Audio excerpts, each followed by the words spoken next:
Hello, everyone. As you're coming into the webinar, please let us know where you're tuning in from. I am here at not in the house, despite my background, but next door to the house in the carriage house, where administrative offices are. Nice. So yes, please let us know where you're tuning in from. Looks like we have someone from California.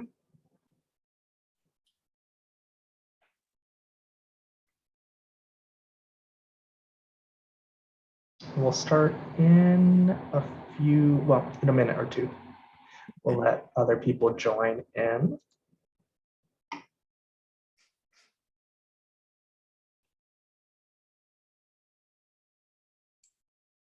With Massachusetts.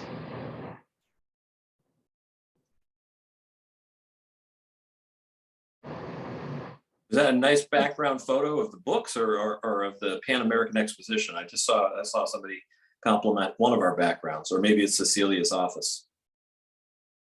The Pan-American. Oh, good. Well, we're going back to 1901 today, Donna, for a little while. So, I thought it might be a good idea to set that context for you.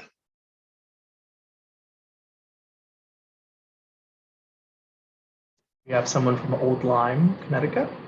Oh, beautiful spot. Absolutely.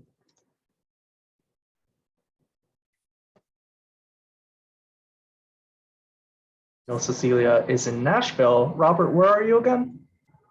Oh, sorry. No, it's okay. Just taking a sip of water from my Hello Kitty cup.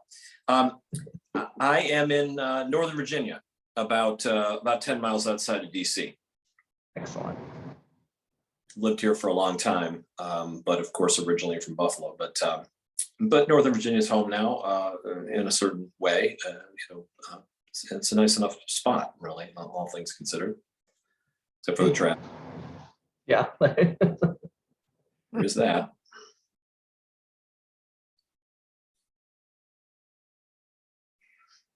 I've been to Nashville once, and Nashville traffic was okay, but I'm sure it's getting worse as it gets built up more and more, right, Cecelia? It is deeply bad. Yes, and I'm alerted that we are among the 5 worst road rage centers in the United States, Wow. compounded with guns. So I didn't see that. Wild West, yeah. I've never had the pleasure of visiting Nashville. I'd like to visit someday, but I guess I always thought it would have a sort of easygoing Southern charm. But maybe not when people get really angry. Well, there still is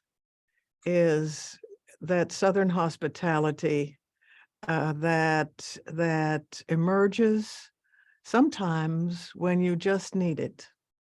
A soothing word, kindness, unanticipated kindness, and you're made aware that the South has its own softer traditions too. That's really well said. That's wonderful. We're going to go ahead and get started, and other people can join us. Hello, I'm Omar Acevedo, and I'm the Literary Program Coordinator at the Mark Twain House Museum here in Hartford, Connecticut, and I'm delighted to host today's program for the Unsealing, Love, Lust, and Murder in the Gilded Age. First, I need to thank our sponsors. Our virtual programs are produced in part with support honoring the late Frank Lord. We are happy to honor his memory with these programs, and we are also incredibly grateful to the Wishwell Foundation and Connecticut Public WNPR for supporting all of our virtual programs. Please consider supporting our museum by becoming a member. All members receive free admission to our author programs, the house and museum, year-round discounts in the store and cafe, and many more things. I'll put a link in the chat right now, so please consider becoming a member. Now on to today's program. We are welcoming Robert Brighton and Cecelia Tichi for a conversation about Robert's new book, The Unsealing, Love, Lost, and Murder in the Gilded Age, a historical mystery inspired by a true crime of the century that shocked the world, set against the 1901 Pan-American Exposition, which is behind Robert there in his background. Our author, Robert Brighton, is an authority on the Gilded Age, a graduate of the Sorbonne in Paris. Brighton is an avid student of the early 20th century history and literature, an ardent and relentless investigator, and an admirer of Emily Dickinson and Jim Morrison. He has traveled in more than 50 countries around the world, personally throwing himself into every situation his characters will face, from underground ruins to opium dens, and so far living to tell about it. Our moderator, Cecelia Tichi, is an American academic and author. She is the Gertrude Conaway Vanderbilt Professor of English and American Studies at Vanderbilt University, the former president of the American Studies Association, and the winner of the J.B. Hubbell Medal for Lifetime Achievement in American Literature. Tichi has authored 5 mystery novels and several fiction and nonfiction books based on American popular culture and social history. Now, we encourage you to have a conversation in the chat as our guests have their conversations. If you have a specific question, though, please post that in the Q&A section. We just don't want the questions to get lost in the chat, so put them in the Q&A. You can also click on captions to see live auto captioning for the event. I'm actually gonna turn that on as well.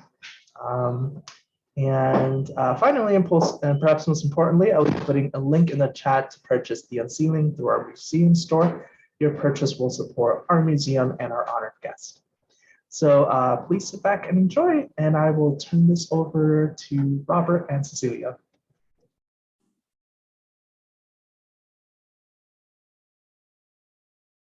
All right, here we are. The two of us. Hello, Robert. Hello, Cecelia. And thanks to Omar. We both thank Omar. Indeed. So just start, Buffalo, New York. I think most people, if they hear Buffalo, they think of the Bills, chicken wings, maybe the incredible symphony orchestra with Maestro Joanne Falletta. But here is Buffalo as a deep well of corruption, crime, love, lust. Yikes. Why Buffalo? Tell us, Robert. My initial fascination with Buffalo came from the fact that I grew up there. And so it's my hometown. And although I've lived away for a long time, it's still my hometown in my heart. But growing up there, I don't think I had much understanding of how central Buffalo was to the history of this country, particularly in the Gilded Age, the turn of the last century. And honestly, I think the city is primarily known for the Bills and chicken wings. And that's true even among Buffalonians. I often am surprised by how surprised Buffalonians are at how central Buffalo was in the 1890s to 1910s and beyond, until things really started, the wheels started to come off in the 1950s and have stayed off. But Buffalo is a fascinating city, and it's a symbol, I think, not only of this particular section of United States history, but also an interesting lesson for us today. You know, what's so absorbing in The Unsealing, I find, is that unlike some historical fiction that more or less gestured at its place and time, The Unsealing really immerses the reader in the specifics. From the infrastructure of all things, the sewage system, the trolleys, the winters, the fly ash, the grit, the cinders. Could you talk a bit about your decision to really do an immersive dive into Buffalo in its time and that place, and what readers gain from that specificity? Yeah, I'd be happy to. Excellent question. Well, I think in the simplest way to answer it is I wanted to create an immersive and real experience of the Gilded Age to the extent that we can experience it today. We think in very different ways than people of 1901 did. And so I think there's only so much we can do to recover that feeling. But I wanted to come as close to it as possible. And I feel too, I think what little I know about classical literary analysis is that there's character and there's plot and there's setting. And I don't see them as separate things. I see Buffalo and I see the Gilded Age, which would be setting, I suppose. I see them as characters. Buffalo is a character in this book and in subsequent books. The Gilded Age is a character in the book because I believe that we as human beings are not independent actors of our environment. We interact with our environment. We're shaped by our environment. We're limited by our environment, just as we are interacting and being shaped by, and in some ways limited by, our interactions with other human beings. So for me, bringing Buffalo to life in 1901, 1902, and bringing the Gilded Age to life were fundamental, and they weren't just settings. Not just settings.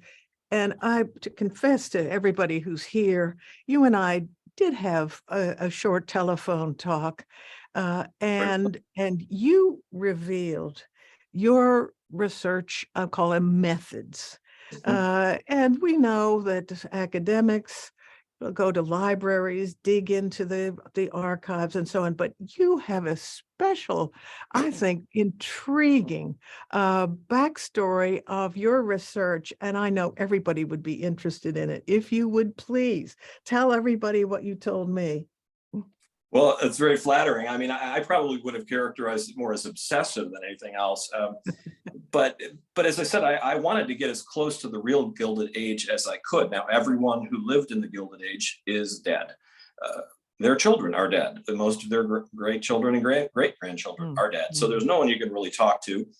And what little remains of film and music and so forth is helpful, but it's in snippets. It doesn't tell you much. So I reasoned that the best thing I could do to get close to the period and understand the way people thought, the vernacular, the things that were fashionable and unfashionable, the milieu, I suppose, overall, is to read old newspapers. And so I'm fortunate living in the DC area that the Library of Congress is 8-9 miles from here.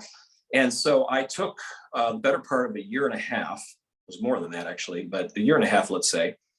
And I read cover to cover 3 major newspapers from Buffalo and 1 from New York City. And I mean cover to cover, articles, editorials, op-eds, advertising, comics, want ads. I read everything. It took me a year and a half to get through it. And at the end of that process, I really felt like whether I retained a lot of specifics or not, I retained some, most of it was forgotten, but it left behind an echo. It left behind a sort of deep sense of the period as best I could recreate it. Now, the newspapers are not always a reflection of reality as we know it. I mean, there's certainly a facet of reality, but it's the best I could do. And then in addition, I started haunting estate sales, garage sales, eBay over a period of about 4 years, acquiring letters and diaries and any kind of personal ephemera from the period that I could find. And again, I tried to read people's own words from the period. And in doing so, I think I developed a sort of instinct for the period. That was the research process. And as I say, it was more obsessive than anything else. But you were saying that you also, in these estate sales, house sales, maybe flea markets, you were able to find some diaries, personal documents of Gilded Age Buffalonians. And that some of this material, I think, really informs these characters that we meet, Alicia and Arthur and Cassie and and all of their entanglements, and not to say that your reader is going to re-encounter the diaries from the estate sales in Buffalo, but the newspapers and some of these personal documents seem, wouldn't you say, woven into the story? I mean, lust, treachery, revenge. Ah. They were all part of life. I mean, just as they are now. And I think one of the things that sort of blew my hair back in my research is just how much we think we know about the Gilded Age or Victorian people that turns out to be wrong. I think the cartoon version of Victorians is, they're aghast at the sight of a naked ankle, and they're very stuffy, and they don't have any fun, and all that sort of stuff. And when you dig into the newspapers, and especially when you dig into personal correspondence and diaries, you find that quite the contrary was true. There's this one diary I mentioned to you in passing, Cecelia. It was a diary of a woman who lived in Buffalo in 1900.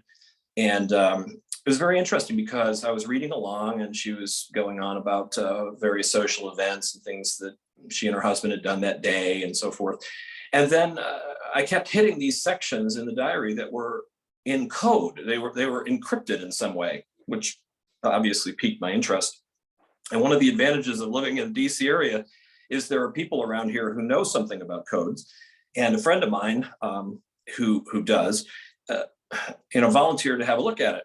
And so I said, great, it's fantastic. Well, he came back a couple of weeks later and a little red-faced and told me what it said. And this woman had recorded, what would today be considered very explicit, erotic thoughts and behaviors, both with her husband, with people who lived nearby, and particularly with a lady of her acquaintance who lived just down the street. And it really, it sort of opened my eyes, because one of the things I think we often forget is the degree to which Sigmund Freud and Carl Jung shaped our understanding of sexuality. In the Gilded Age, and this was pre-Freud, pre-Jung, people had a much more fluid understanding of erotic feeling. It was not at all uncommon for men to hold hands in public, to express very warm feelings in letters, particularly. People were more reserved face-to-face, funnily enough, than they were in letters. We're sort of the opposite now, and women too. When the Gilded Age first started, which was right after the Civil War, I'm mindful of the fact that this is pre-Oedipal complexes and Electra complexes and all the other taxonomic details of things that Freud and Jung put together, which, in my opinion, almost pathologized sexuality for 100 years, which is sort of emerging from that now. But what was really interesting is you look at some of the popular songs of the Civil War, for example, at the very beginning of the Gilded Age, just before the battle, mother, I'm thinking most of you. It's not just before the battle, babe. People's relationships with their parents, with their, particularly with other people of the same sex, were very rich and very surprising. They did not conform to a taxonomic categorization of human sexuality. And this was all over these letters and diaries. So interesting. And of course, in the letters and diaries, you were encountering some of the most highly literate individuals, men and women of this era. And so in the novel, readers should know, there is the Ashwood group, a kind of affluent, upper middle class community in Buffalo. Let's say you made a deliberate decision that these would be your characters. So we're going to have an ambitious, seemingly on the way to great wealth attorney, a local prosecutor, wives. This is the upper stratum of Buffalo society. Now, for the novel and for the sequels that coming forth, any author, you had the choice. Should these be working class people? No, the diaries, the letters, these were voices who could speak in detail of their yearnings, their ambitions, their dreads, their fears. And this is the emotional range you were able to tap and do with such extraordinary range for the reader. So would you talk a bit about this community and its goals and its fears? Yes, and a very perceptive comment. I chose the middle class or upper middle class specifically, partly because, yes, there are very eloquent records left behind in words that chronicle some of their experience in life. I think the Gilded Age is usually portrayed as this age of the super wealthy, the J.P. Morgans and the Vanderbilts and so forth, and the parties and the glitter and all that sort of stuff. And I didn't want to go there. I think that's been done to death. And as far as the poor are concerned, the poor, the life of the poor then is no better than the life of the poor today. I'm not sure that there's as much difference between the two as there is between the middle and upper middle class today and the middle and upper middle class then. That's where the biggest substantial difference. I mean, the rich are rich today. I mean, they're even richer. The poor are still poor and live in hand to mouth.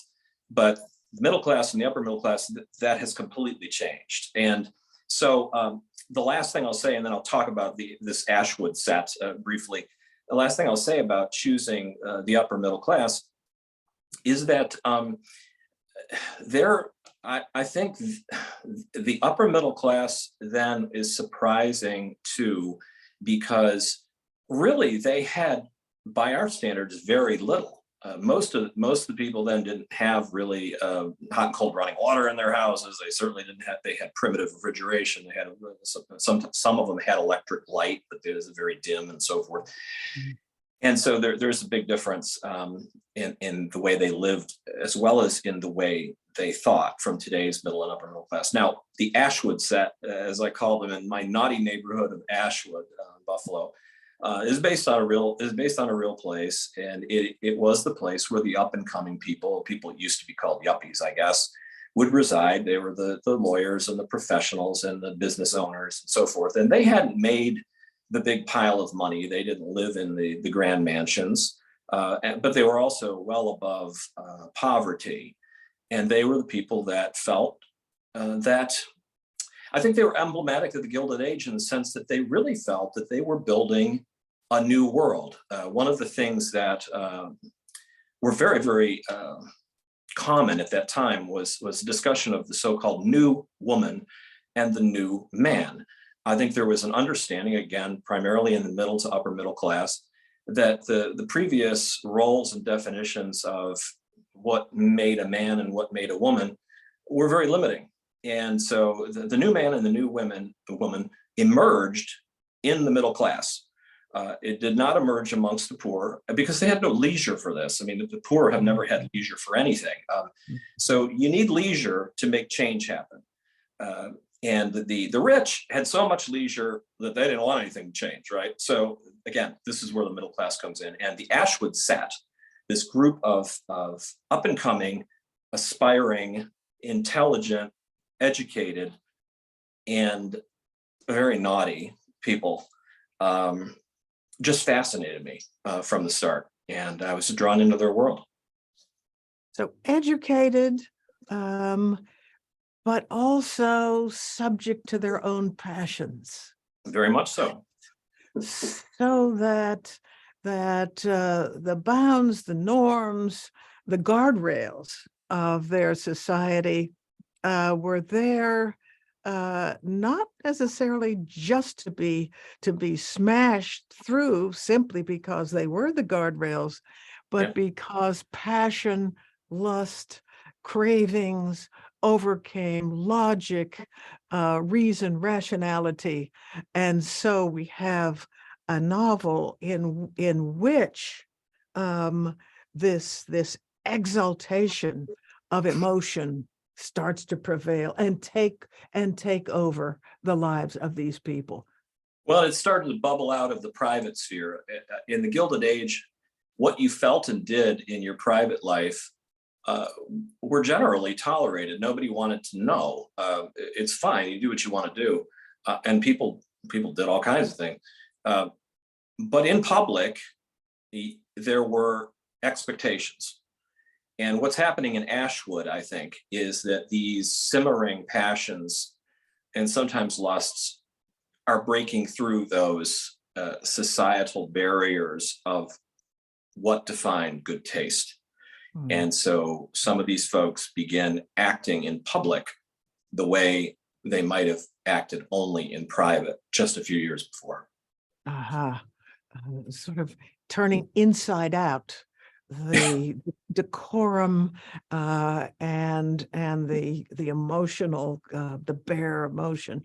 And let me just for the sake of readers and readers to come, I'm going to refer to a comment made to me by another writer of crime fiction, who said, he said, you can launch your book sort of like a rocket. It takes off.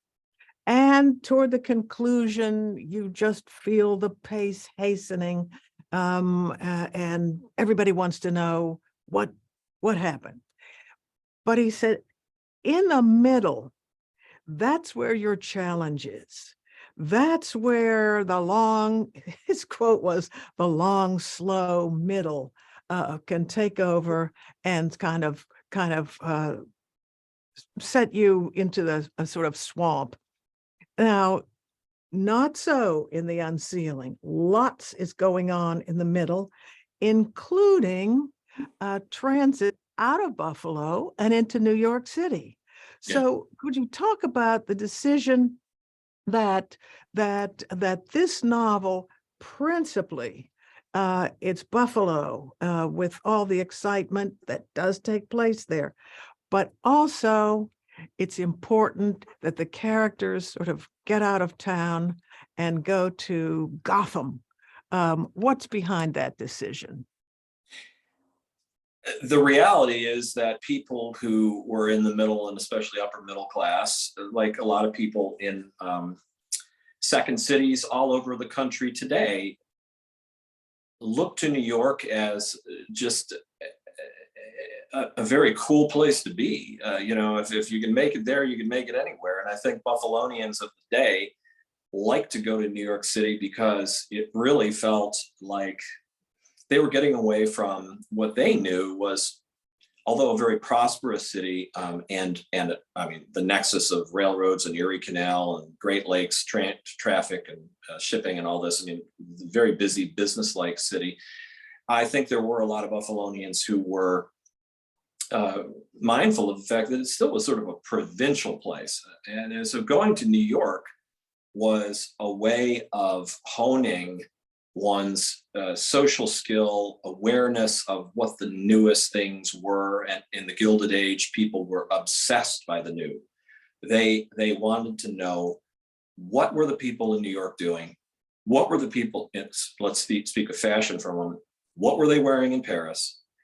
And people like, the British royal family, for example. I mean, Americans were obsessed with the British royal family. They wanted to know what they were doing, what they were wearing, why the Homburg itself, the hat, came from a hat that the crown prince wore in Hamburg, Germany, on vacation. Well, that took the country by storm, and everybody wore Homburgs for 20 years. So anyway, New York was very much like that. New York was the place you went to see what was, and it was also the place to be seen, because in those days and in the newspapers, wherever you went, if you were somebody in the middle or upper middle class, the newspapers reported, Mr. and Mrs.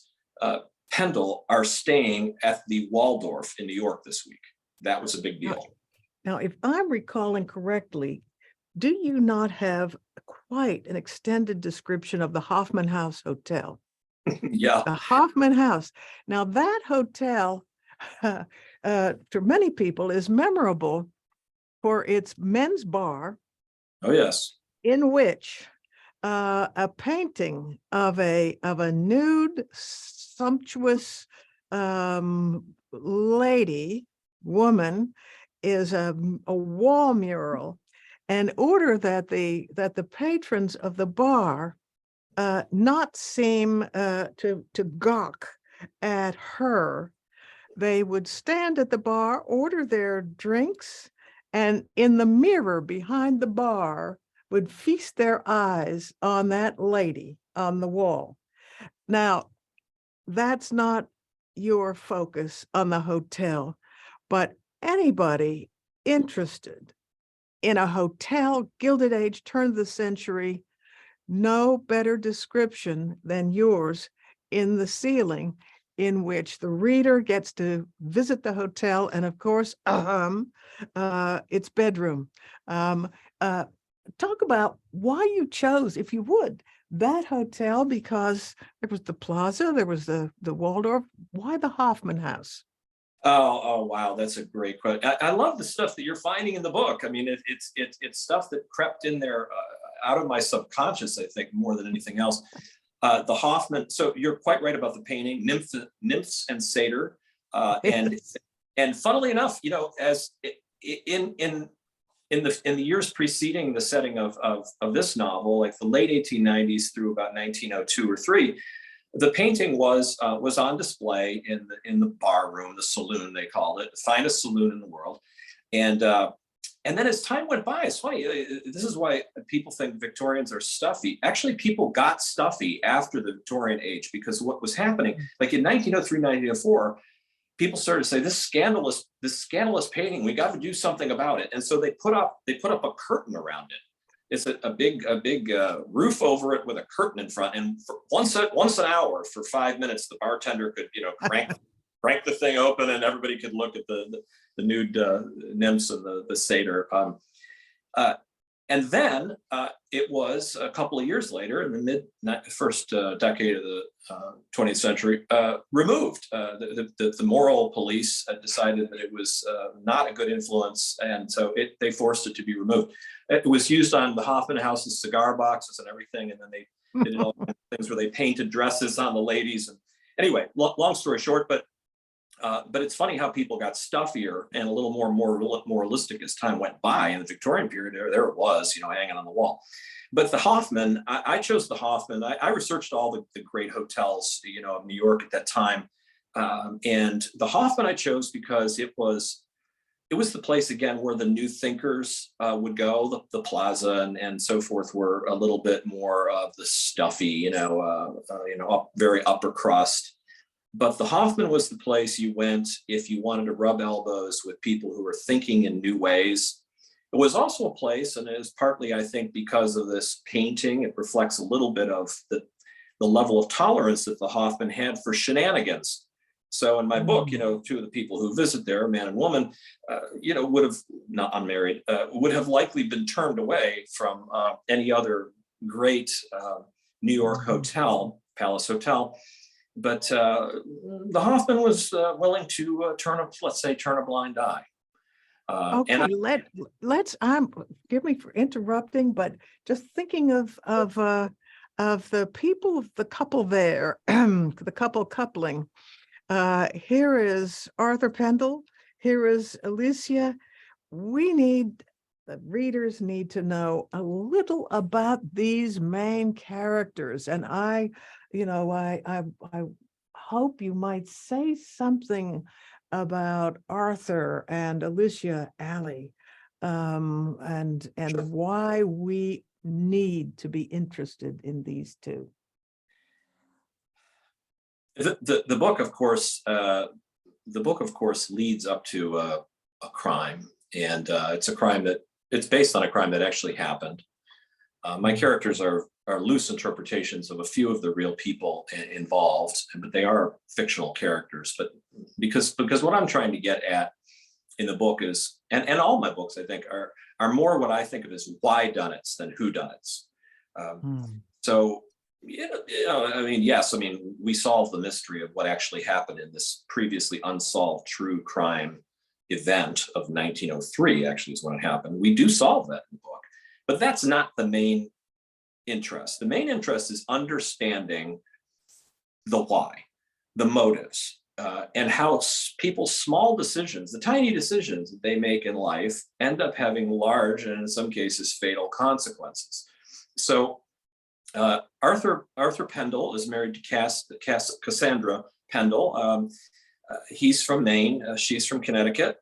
Shout out to state of Connecticut here. And he comes to Buffalo after graduating from New Haven College as a lawyer. He's a very up and coming guy. He's very, very well connected to the powers that be in the city. He's dashing. He was a college athlete, a champion rower. You know, he's got it all, this guy. He's making money hand over fist, even though it's a little mysterious how he makes it.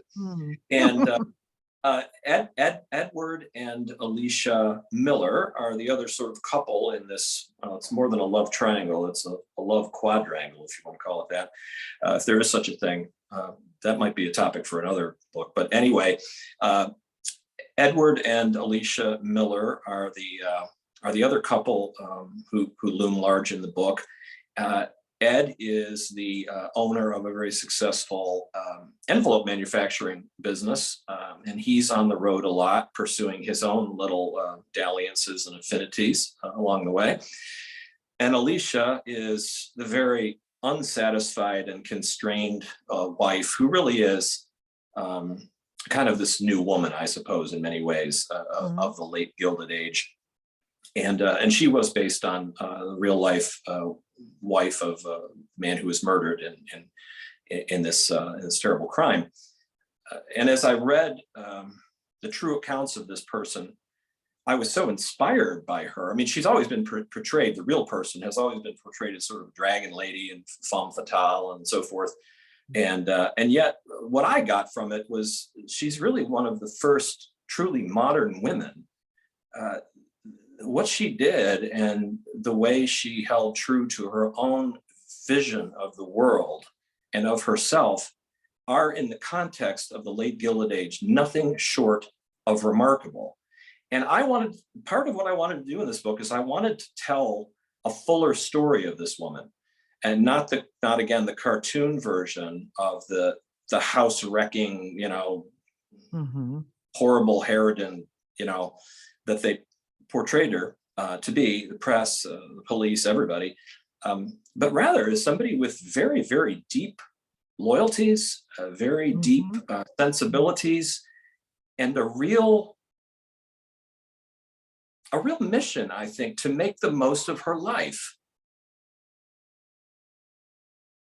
So she is then attracted to Arthur.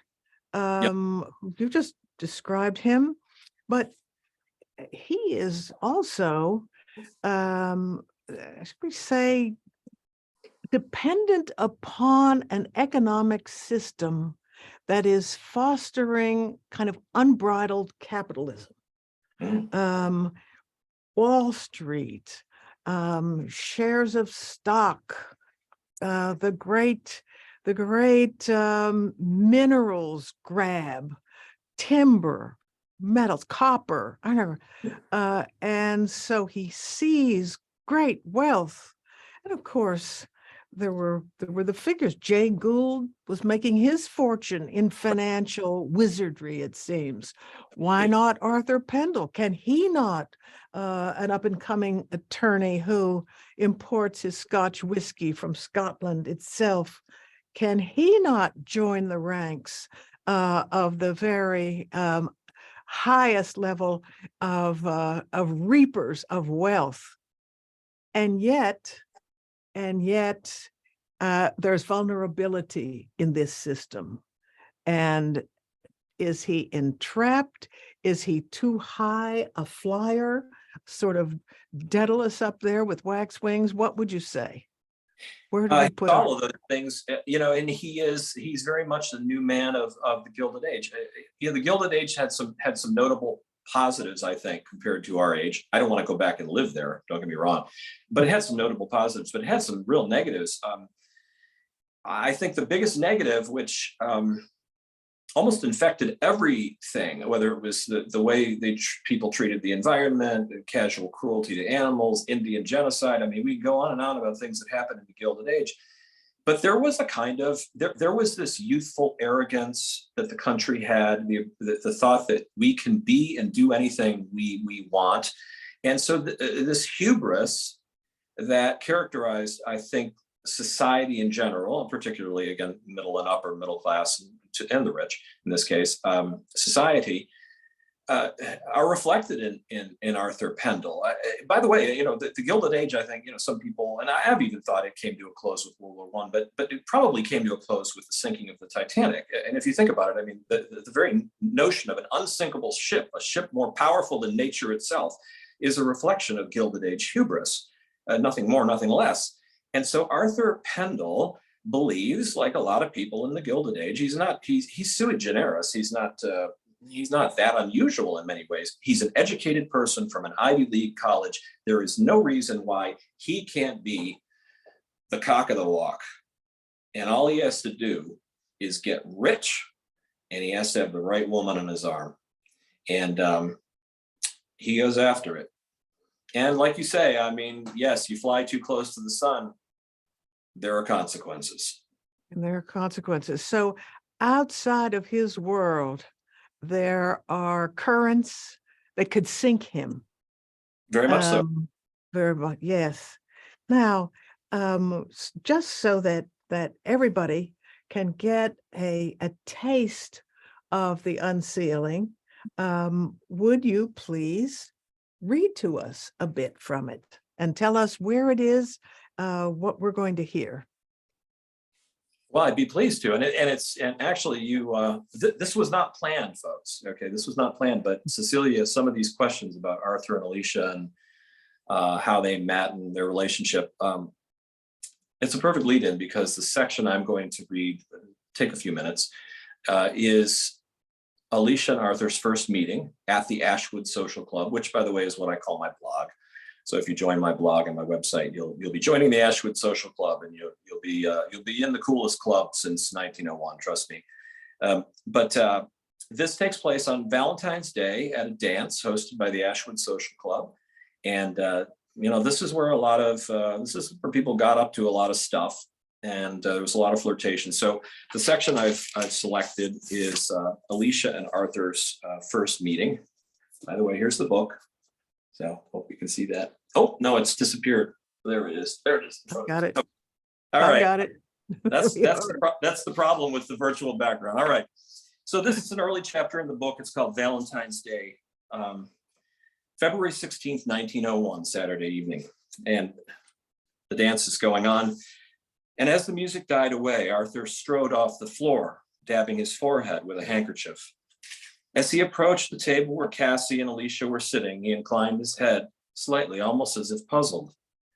He made a courtly little bow toward Alicia. "Good evening, madam," he said. "Arthur Pendle, at your service. I see you're already acquainted with my better half, but I'm at a disadvantage, Mrs. Miller," she said. Alicia Miller. "Mrs. Miller," he said in a pleasing baritone, still wearing a slightly bemused aspect. Then he blinked and his expression cleared, as if he'd recovered a lost train of thought. "Enchanted. Happy Valentine's Day. And to you. Wonderful affair you get up here," he said, looking around. "Excellent music." "Thank you," Alicia said. "You seem particularly to enjoy the fast dances, Mr. Pendle." "Yes, I do, even if now I'm a bit overheated," he replied, pulling up a chair and folding his legs under it. "If your club plays ragtime music every week, you won't be able to keep us away." "It's a little fast for me," Cassie said. "Oh, not at all, dear," Alicia said. "It's a lot of fun to dance to. It has real energy." Arthur leaned forward. "I agree with you, Mrs. Miller. It has a certain, I don't know exactly, drive." "Drive?" Alicia asked. "How do you mean?" He looked at her for a long moment, considering. "You might say I find it compelling in a visceral way." The two women waited for him to elaborate. "Why not?" he thought.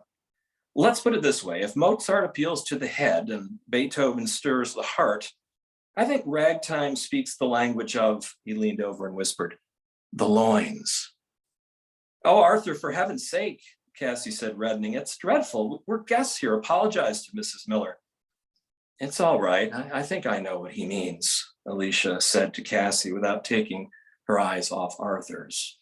And now, a little later, the party concludes in Alicia and her husband, Edward, are walking home in their neighborhood.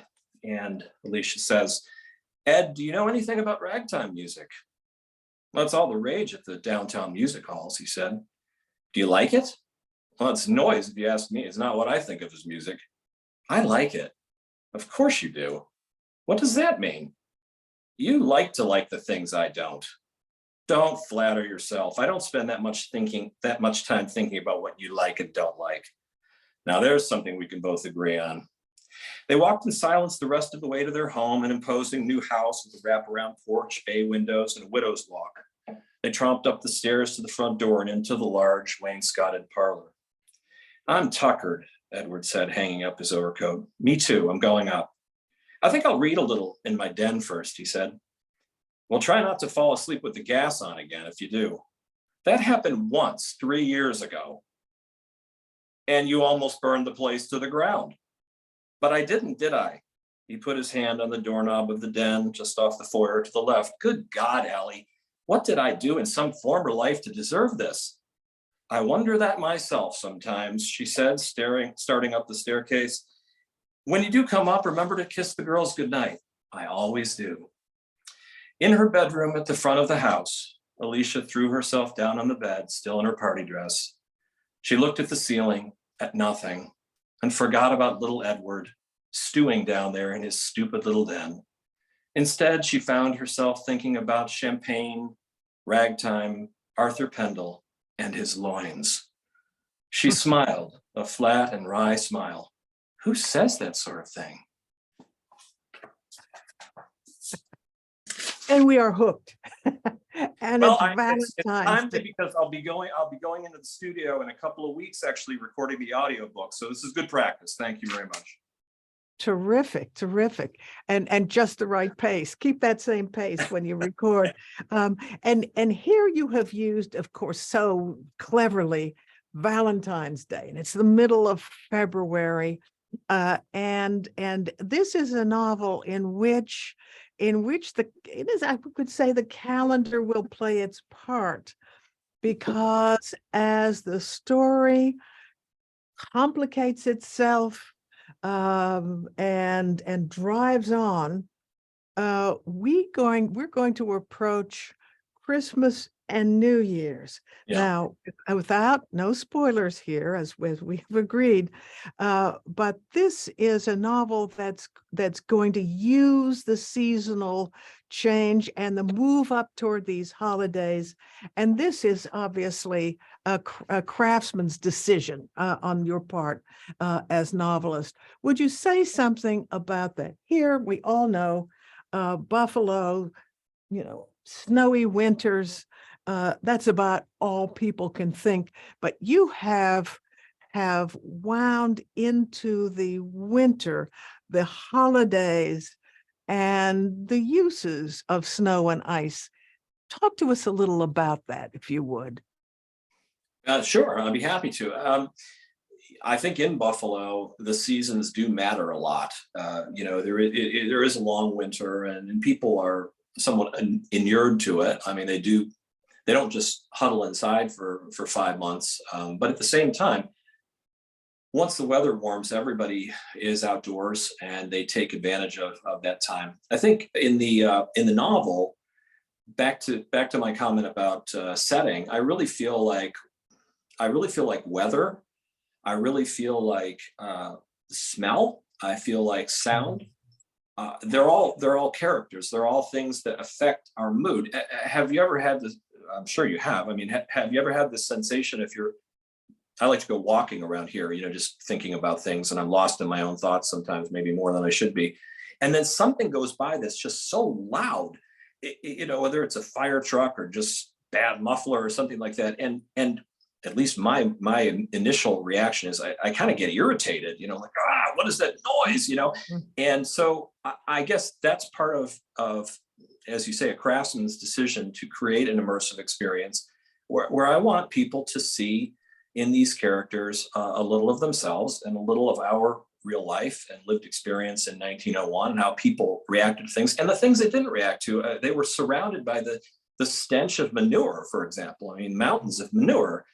They were coated with fly ash. Buffalo and Pittsburgh were famous.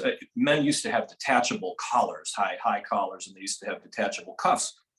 In Buffalo and in Pittsburgh, both industrial centers at the time, it was very, very typical. In fact, it was de rigueur for men to change their collar and change their cuffs halfway through the day because they were so gray and black from soot in the air. It was considered very, very poor taste to show up to a meeting or something after lunch with the same collar you started the day wearing. So, these are things that, like today, I think we'd be horrified by that. In those days, it's just the way it was. And in fact, people had a very different view of fly ash and soot and so forth. They saw it as an expression of prosperity. When the fact that's belching smoke, we're doing okay. Okay, let's talk a little bit about, the snow, the driving up in the actual weather. The chapters a reader will drive through tend to be, and I think very smart on your part. They're not long chapters, and there are a lot of chapters. Readers like shorter chapters. But you've made the decision to title the chapters. I confess, in my mysteries, it's chapter 1, chapter 11, chapter 5, but you've given I'm just 3 titles: Small Talk, Spotlight and Shadow, Hares and Hounds. Are these titles of chapters meant to sort of guide the reader, foretell what might be afoot? It takes a lot of thought to come up with all these titles, and they're all very specific and very suggestive. What's your strategy about that? It actually kind of goes the opposite direction. I don't write the chapters and then think about what a nifty title might be. Not that there would be anything wrong with that, but the way I write is I usually start out with some sort of, I start out with a kind of symbolic vision in my head. So when I think of hares and hounds and pursuit and hunting and all that, it starts out as a metaphor that then becomes a scene. So a lot of times I start writing a scene, which usually the scenes are chapters, not always, but usually the scenes are chapters. And I like short chapters because I want to make a point. I don't want any of these chapters to be wasted. I don't want anybody to miss anything. Sometimes long chapters, there's just so much material that you can't possibly remember it. I want to give this information in bite-sized pieces. So the names are significant. They do all the things that you suggest, which is, one is to foreshadow perhaps a little of what's happening and ahead in the book. They reflect in a symbolic way, I hope, the content of the chapter. And I also like to think that they are the things which I hope will leave a bit of an echo. If you don't remember everything that happened in the chapter, just the very image of hares and hounds or small talk, that'll do it. These are things that I hope will remain behind. Right. And Robert, since I've just glanced at my watch, this is a good time for readers and fans to know about the series and the Avenging Angel Detective Agency. And you said you've got several of these novels. They're just about to pop. Let us know about them right now. Tell us. Yeah, there are, the publishers signed up for at least 5 of these. 4 are written. The second one comes out, the second one called The Murder in Ashwood comes out. It'll be available for pre-sale in mid-May. It comes out officially June 20th. I have a big launch up in Buffalo for that. But 4 are written. I'm about 90,000 words into the 5th. And they all center around the actions of my mythical detective, Sarah Payne, who establishes the Avenging Angel Detective Agency, and she solves these cases. And she's a character here in the Unsealing, not a major character exactly, but she's here. She's here. Okay, so let's ask, this always gets asked in series. Can a reader pick up any one of the books along the way as it's called a standalone, or do readers need to start with the Unsealing and follow along, or can it be either way? The books are explicitly designed as standalone stories. However, if you do read the books as a series, you'll be rewarded because you'll get a greater depth of understanding of some of the continuing characters. There are continuing characters like Sarah Payne, for example, who's the detective. She evolves into a detective. She's not a big character in the first book, but she becomes much more significant as the series goes on. However, the first book is Love, Lust, and Murder. The second book is a courtroom drama and chasing down official corruption. The third book is about industrial espionage in early Niagara Falls, the early Niagara Falls power industry. So they're all different stories and they'll appeal to different tastes. But I think if you do like the characters, and I hope people will, that there's going to be, you'll be rewarded for reading them in an order because you'll understand all the backstories. But if you don't, it's perfectly fine. I've made it so that you don't have to know anything about what came before to enjoy the story. Good to know. Good to know. Okay, let's us ask Omar. We've got a few minutes. Whether any of the audience for the webinar have posted a question. Any questions coming up? There is one question. It's from Donna. She asked, "Can you please talk a bit about how the World's Fair plays into the story?" And she also said, "Beautiful website," that she signed up. Oh, thank you very much. And by the way, we had it real quick. We had a 10-day giveaway on Goodreads. We had 12,500 people sign up to get a free copy of the book, and that closed a couple days ago. I don't want anyone here to miss out. If you sign up for my blog on my website, I'm going to have a giveaway specifically for the people on this Zoom call or whatever you call it, webinar. And you're going to get a great book and you're going to get it autographed and all that good stuff. So go to my website and sign up for the blog. You won't miss out. I didn't want anybody to feel left out. So Donna, you liked my background. Thank you very much. The Pan-American Exposition is part of the book. It's kind of a character in the book. Some of Alicia and Arthur's relationship plays out against the backdrop of the Pan-American. The Pan-American was the site of the assassination of President William McKinley. That takes place during the time of this book. And the Pan-American was one of the things that really established Buffalo as a real place, a real city, a successful city. About 8 million people came to visit the Pan-American over a period of 5 months. And it was a little less than they expected because the weather was bad that summer. And then, of course, the assassination, put a damper on things toward the end.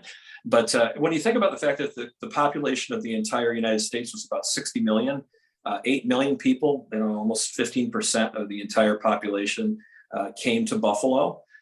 And what's interesting about the Pan-American Exposition is, you see it behind me. It was a magical place. Everybody who went there reported that it was, an unthinkable sort of experience, particularly at night when it would light up with thousands of electric lights. You have to remember, most people who came to the Pan, as it's called, lived by candlelight. They lived the way our ancestors have done for centuries. They got up with the sun and went to bed when it set, and they came to Buffalo. And I have read in diaries where people were moved to tears when darkness fell and the lights came on at the Pan-American. We can't possibly understand what that felt like. And so it was a transcendent experience.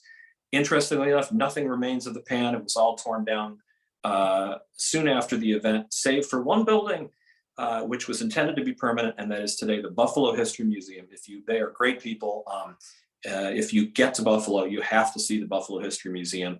And by the way, also, if you get to Buffalo, I'm doing a walking tour with Maria Blair's No Illusion Tours, which they are the best tours in Buffalo. We're doing a tour on this book in the actual site of the crime scene and the Pan-American Exposition.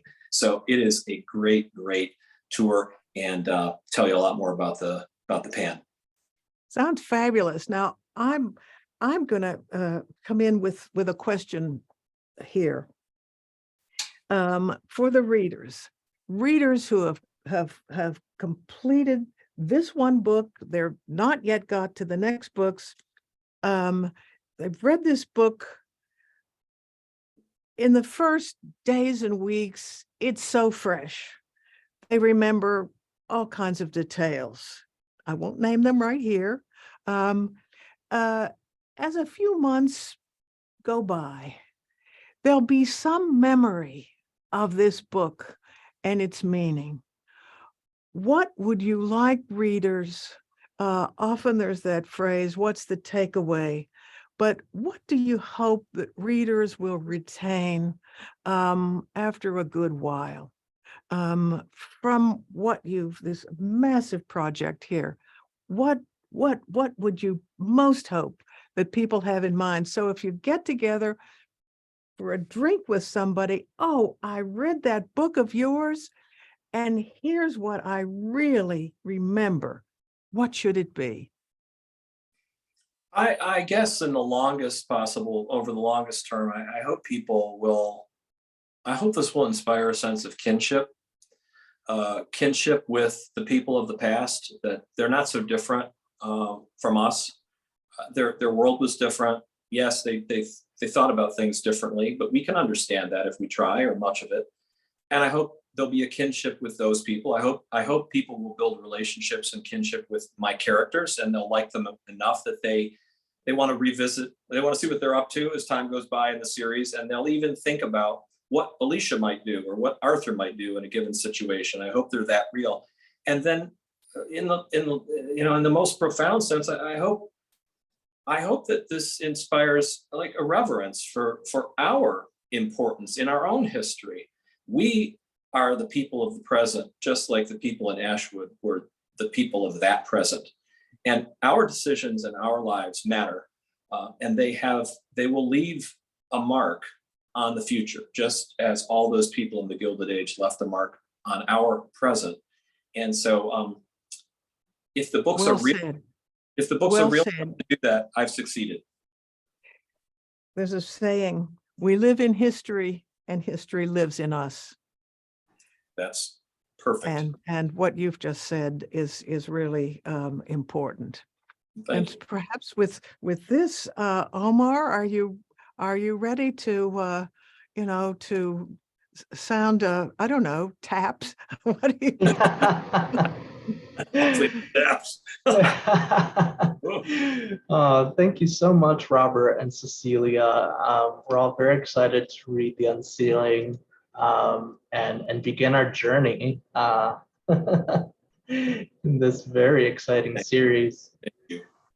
Yeah. Well, thank you. Cecelia, your questions are just amazing. I mean, and your careful reading of the book, it doesn't surprise me. You're such a distinguished academic. I thank you. And Omar, thank you. And thanks to Mark Twain, by the way, for writing some of the greatest American literature. Let's not forget Mr. Twain. Absolutely. And thank you so much to our audience for joining us. If you're in the area tonight, come and meet, come down for another program. We're going to have one this evening. We're going to have British actor and playwright Patterson Joseph at the museum. He'll be talking about his new novel on the exciting life of Charles Ignatius Sancho. It's a story about a formerly enslaved person living in London who became a highly acclaimed musician, led the fight to end slavery, and became the first Black person to vote in Britain. And this, this story is more than 100 years before The Unsealing, but still very interesting in its own way. And on Thursday, we'll have another virtual program with the author of Advika and the Hollywood Wives, which tells the gripping story of marriage, scandal, fame, and identity as a woman grapples with her new life. And that takes place in our contemporary time. So if you want to come closer to the present, that's an excellent program. And finally, please join us at the museum for a tour. We're open 6 days, actually now 7 days a week, I believe, from 9:30 a.m. to 4:30 p.m. And you can visit our brand new exhibit, which is really amazing. It's about Twain's summer sojourns, Twain and his family's American summer vacations between 1870 and 1910. So please join us. Love that. Great topic. Thank you. Yeah, it's Thank you. really an amazing exhibit. So if you can make it, please come by. That is Great. all from us. Thank you so much again, Robert and Cecelia. Thank you. Thank you. Bye for now. Goodbye. Have a great day. Bye. Bye now.